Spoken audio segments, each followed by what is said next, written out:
My name is Timothy Wise. I'm with the Global Development and Environment Institute, and I'm here today with Mehdi Shafaeddin, now with Neuchatel University, and a longtime staff member at UNCTAD based in Geneva.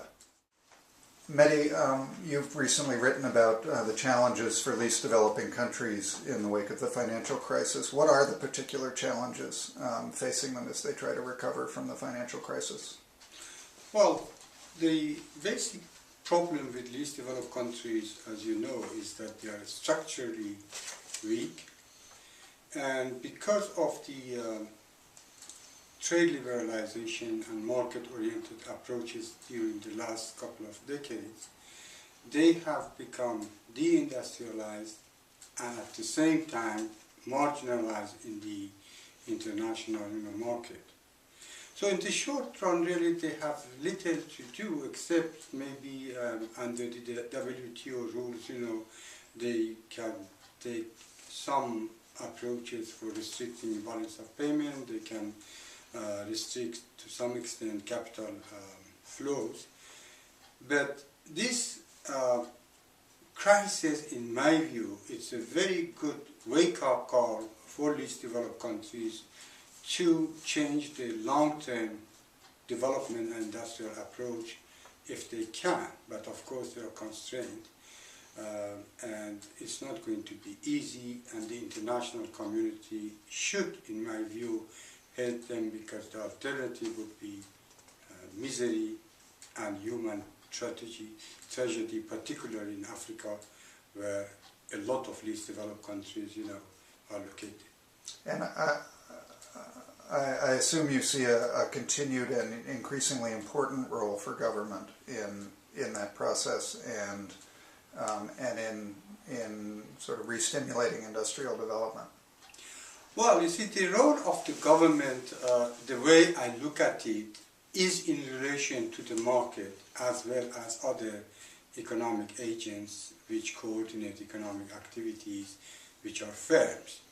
So over time, the relative role of the market, government, and firms changes as economies develop. The problem is that at the early stages of development, all of them are weak. The government doesn't have enough capacity, management capacity. Firms, new firms, modern firms do not exist, and market, is bound to come across many failures. So what has been happening the last couple of decades was that to impose conditionalities on least developed countries, to go just for the market-oriented approaches, ignoring the fact that the government has a role and ignoring the fact that the enterprises, have a role to play in industrialization and development. The problem in least developed countries, in fact, is that at early stages of development, the market doesn't exist, the modern market and enterprises, so there's a great role for the government. The dilemma is that the government doesn't have the capacity, so the first step is to improve the capacity of the government, and when the market develops, when the new firms develop, then the role of the market should reduce and leave the market to operate to the extent it can. This does not mean that the government will not have any role, but it means that the role of the government gradually decreases. But please do not misunderstand me, because even in the United States, you have seen during the recent crisis that over $1 trillion was put into the economy because of the market failure and speculation which took place. I know that the European Union has been very actively negotiating economic partnership agreements, EU version of free trade agreements with some least developed countries, the ACP countries. How do you see these agreements hindering ACP countries in trying to carry out the kinds of policies you think are needed? Well, in fact, put it in a nutshell, if the economic partnership agreement finally is imposed on least developed countries, it would be a disaster. Because what the agreement is up to is to liberalize trade on the basis of reciprocal basis with the EU, and impose on least developed countries to liberalize trade within 10 to 15 years, that even they will not have any tariffs on their industrial products. There is some exception in the case of agricultural goods, which are regarded as sensitive goods, but 80% of their goods have to have zero tariffs between 10 to 15 years. Now, if these countries have not been able to develop the industrial sector the last 40, 50 years after the interdependence, many of them, how can one expect them to develop their industries within 10 to 15 years? But this is not the only thing. They have put restrictions on them not to change them within this period, their tariffs rates. They have imposed on them sort of standstill conditions that they cannot also impose taxes on their export, which reduces their revenues. They are imposing on them what we call the WTO plus conditions or Singapore conditions, which is preventing government procurement, financial liberalization, competition policies. All these would result not only on absolute liberalization of trade, but basically a sort of market-based approach, which these countries are not prepared for it, and the result would be further industrialization and marginalization from international economies.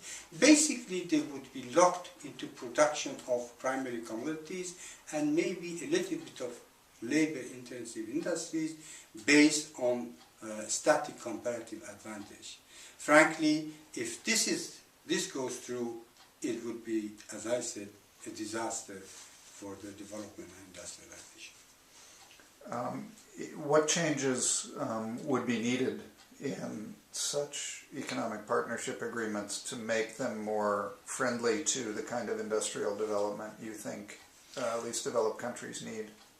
Well, you see, least developed countries are not only exception to the cases of developing countries or even advanced countries who have gone through the process of industrialization and development. All successful cases have gone through some sort of targeted industrial policies.